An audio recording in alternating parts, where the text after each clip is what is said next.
Jack Kruse, and I came to share an idea with you that actually may just save your life. And the reason why I say that is because it saved mine. In 2006, I was at a spine meeting in Birmingham, Alabama, and I stood up to give a speech, and upon standing up, I tore my right knee meniscus. I needed help getting to the podium to give my speech. It was pretty humiliating. One of my good friends was there, and his wife happened to be a biotech person, and she told me, I know exactly why that happened to you, and I'm going to send you a book and 6 papers. When you get home, because I know how you grew up, I want you to read these and then call me. And she made it very specific that I needed to read the book first. The name of the book was The Monk Who Sold His Ferrari by Robin Sharma. I read the book just like she told me, and then I read all the research papers.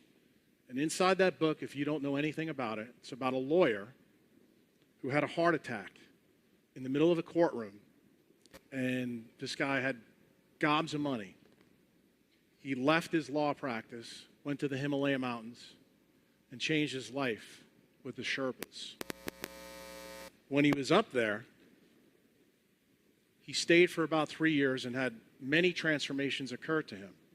He came back to his law practice, and every one of his partners noticed that he looked 25 years younger. He was in phenomenal shape. He looked unbelievable, and he just looked like he was a new guy. So I had this thought when I was reading the book. What if this wasn't a fable? What if it was actually really possible? And I looked at the 6 papers that they brought me, and they were all about cytokines and leptin. And leptin controls energy balance in the body. In fact, it controls it in the brain. And you can see back in 2006, when I stood up, I was 6'2", 357 pounds at the time. So I knew the reason I tore my knee meniscus was tied to the leptin story. It got a little bit more interesting. I started to think about Julian Battle's longevity issue. And I said, you know, this is kind of interesting because the Nobel Prize was given for telomere biology in 2009. So I just kept putting things together. I thought to myself, when I put everything synthesized in one place, was it possible that obesity was an inflammatory brain condition? And was it possible that I could do brain surgery on myself without a scalpel and fix myself? So I constructed something called the leptin reset. And I never published this until last year on my blog. I kept it very quiet in the hospital because I didn't want anybody to think I was nuts. I use that, and I use cold, because at the top of the Himalaya mountains, it's pretty cold. And Sherpas live up there. It's for the last 25,000 years, they're adapted to the cold. 25, 30 years ago, if somebody would have told you that someone could be completely deaf and be able to hear, you would have laughed at them off this stage. Now we know there's cochlear implants that are out there that actually do just that. And they put an implant into the brain, and it rewires the brain.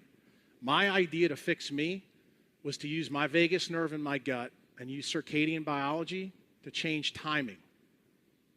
Sounded pretty out there, and I also used cold, something called cold thermogenesis. In 3 months, I lost 77 pounds. In 11 months, I lost 133 pounds. After about a year and a half, I had lost 157 pounds. Now, this made a huge impact on not only my practice, the people I worked with, but my family. But you can see the picture up there. This picture is a picture on this side. Here's my son, who was 15. On the other end is my nephew, Kyle. We went on a trip. This is after I had dropped 77 pounds, to Walt Disney World. And you know, kids usually want to go to Disney World and go on all the rides. They sat down at a table with me, and they wanted to know what the hell I did. And I told them in 4 hours that I could change their life. They were the first 2 people I ever tried the leptin prescription with cold thermogenesis on. My son proceeded to lose 60 pounds in 6 weeks. He never asked me a question. He just said, "Dad, tell me what to do." I ruined him as a child, And my goal was to fix him. And I did. The gentleman on the right's my nephew. He was 268 pounds at 21 years old. And he's now a Navy SEAL. And he did that in 1 year, using the same protocol. So I knew I was kind of onto something. So I went back to the pathway. And I said, you know, there's a second part of this experiment that I could run. This longevity thing really got me. I went back and read some more about Elizabeth Blackburn's work in 2009, and I started drawing my blood. This was an easy part of the experiment. I just drew my blood to see if I could get younger. Guess what? I did. And things kept happening. I started trying to synthesize all these things together. And as you guys know, I'm a neurosurgeon here in Nashville, Tennessee. I deal with a lot of chronic pain. The other part of this pathway that was in this book fascinated me. It basically said that our deep ancestors who came out of the ocean were cold-adapted mammals. To get to the food source at an evolutionary bottleneck that we've all faced before, they had to go into the water to get those omega-3 fish. To do that, they had to get numb. Their central nervous system had to do something special. I was very interested in that as a neurosurgeon. Something interesting happened. This is where TED brings it home. TEDx had a guy named Wim Hof come on in Amsterdam, give a talk. He's known as the Iceman. He lives in the Arctic Circle, packs himself in ice, does all these amazing things, tells people that his brain is incredible and this and that and the other thing, but he's done some amazing things. He's injected himself with bacteria, and with the cold, he never got an infection. He actually climbed up to Everest from 0 feet all the way to 26,000 feet in shorts and a t-shirt with no food and water. The next day, he was able to run a marathon for 26.2 miles. Now, I know all of you guys are starting to think, this is kind of out there, but let me bring it home to you. You know a couple of people who actually use these pathways. Lance Armstrong, Michael Phelps, the Sherpas, the NASA astronauts. Let me tell you a couple of stories. The tie that ties them all together, they all use the cold to do the things they did. In fact, in Lance Armstrong's case, he thinks that Bristol-Myers Squibbs helped his cancer. Remember, he had testicular cancer, went to his brain. Carries a very high mortality. Lance had freezers in his house in Austin. And that's how he trained, and that's how he won. And that's how he got unbelievable abilities. Michael Phelps in Beijing swam for 12 hours a day in 50-degree water. That's how he trained. Okay? The Sherpas have lived on the top of Everest for 25,000 years. You all know that they can do amazing things. They can take people up to the mountain with hardly anything, and their abilities are legendary. In fact, they're so legendary that when Neil Armstrong went to the moon, in 5 days he came back and lost 30 pounds, and they had 50% more food left in the module. No one could figure out why, including NASA. But guess what? They went to the Sherpas and found out exactly why. There is some kind of pathway in all of us, but no one knows about it. I found it, and it was in that book, The Monk Who Sold His Ferrari. Bringing the whole story home here to Nashville, in 2011, one of the general surgeons that works with me in the hospital, his dad is a neurosurgeon here at a big downtown hospital you all know. He got acute spinal cord compression and was almost quadriplegic. He thought his career was over. It happened in the operating room. He almost dropped a knife. He could no longer operate. He was 37 years old. He went to this big hospital, and he had surgery. He didn't do well. He was devastated, in fact. One of his partners is a good friend of mine, and he said, look, Brett, you need to go over to see Jack, and you need to just listen to him. So he came in, and I thought I was going to have to tear down some dogma. I didn't have to tear anything down. He was broken. I told him, Brett, if you listen to me, I think I can change your life. I used all the things that I learned about in this pathway, that I fixed me and fixed my kids, fixed my family. And in 6 weeks, he was running. He was able to use his arms. He was back at work, and he's a completely new person. Then TEDx hit another home run. Iowa City, 2011. 11, just passed, Terry Walls, a physician at Iowa State with secondary progressive multiple sclerosis, used the diet that's selected for in this ancient pathway that I'm telling you about. It's called the Paleolithic diet. She completely reversed her MS using this diet. She's actually running an NIH trial about it, and I'd strongly recommend you watch her TED Talk. It is truly transformational. But when I saw that, I said, you know what? I've got to step up my game. It's time to let the world know some of the things that I've found. Remember I told you I'm a neurosurgeon. And I'm very, very interested in chronic pain. There's a lot of chronic pain out there. My idea was to do the first evolutionary directed procedure on a human being. Had one problem. The anesthesiologist would not let me give them anesthesia. Not only that, they wouldn't let me inject them with bacteria to try to infect them. Because that last part of the pathway said that we would have ultimate immunity and we'd have pain-free activity. So when I couldn't find a patient, I went back to my playbook. I decided to do the experiment on myself. So I had another problem. I had two choices that were safe. I could take my wisdom teeth out or I could do surgery. I used to be a dentist. I had my wisdom teeth taken out. Not a good choice.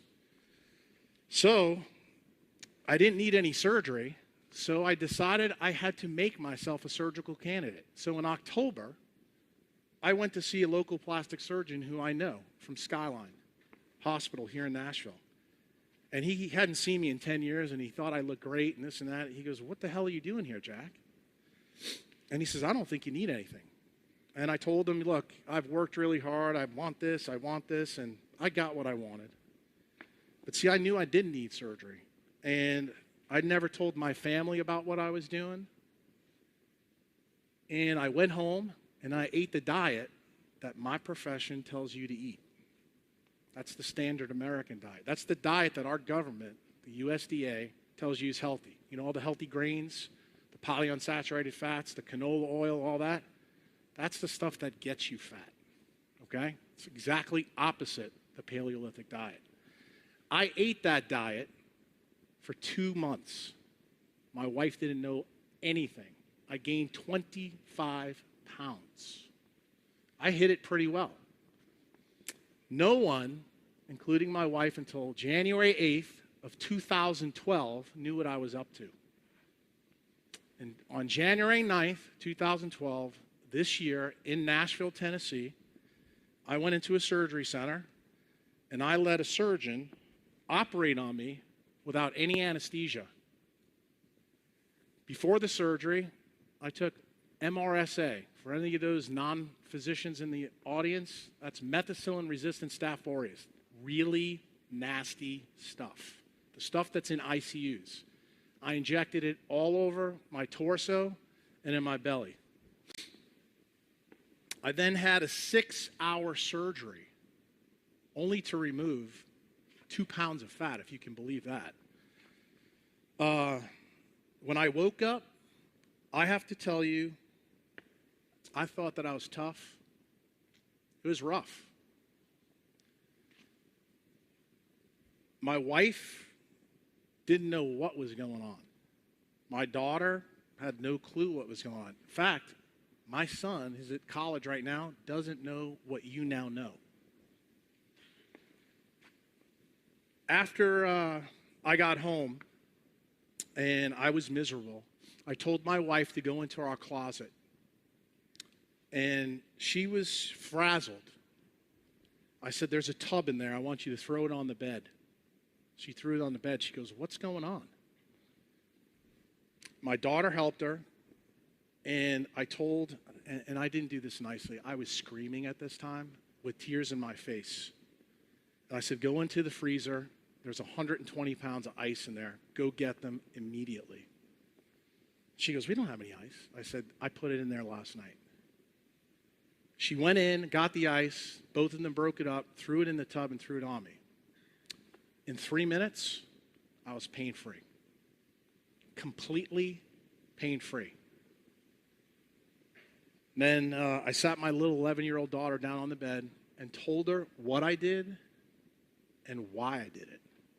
I showed her 12 incisions on my body that were 30 inches long. For 6 weeks, from here to here, I looked like an eggplant. I never had any pain and never took any pain medicine. All that stuff I injected in me, the MRSA, I never got an infection.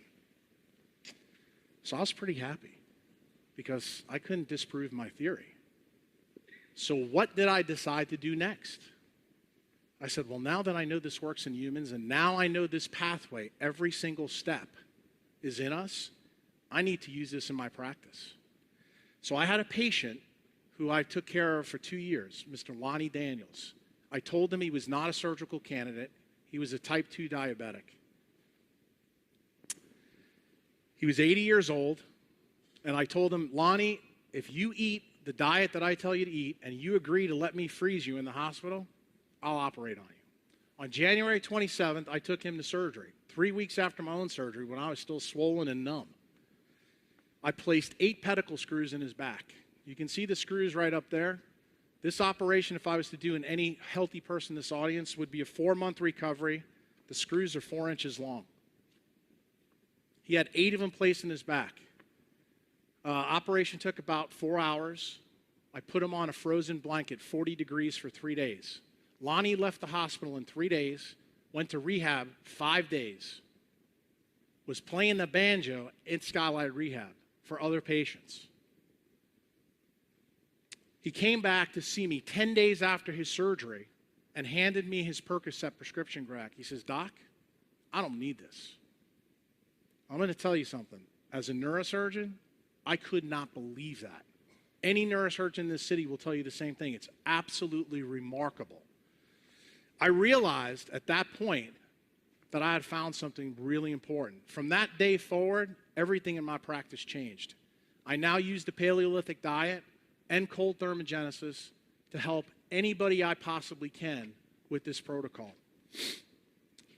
My idea that I want to share with you today is that sometimes very unconventional things can lead to remarkable results that will help millions of people. My profession has lost its way. We need to stop talking about these randomized controlled trials that we espouse and go back to the North Star for our biology. That's evolutionary biology. When we use that, it's just a game changer for us. My last point to you is an ideation without execution leads to deletion. I doubt after this experiment that this idea can be extinguished. The point that I make to all of you here today is that optimal health is no longer a mystery for our species. It's now a choice. Thank you.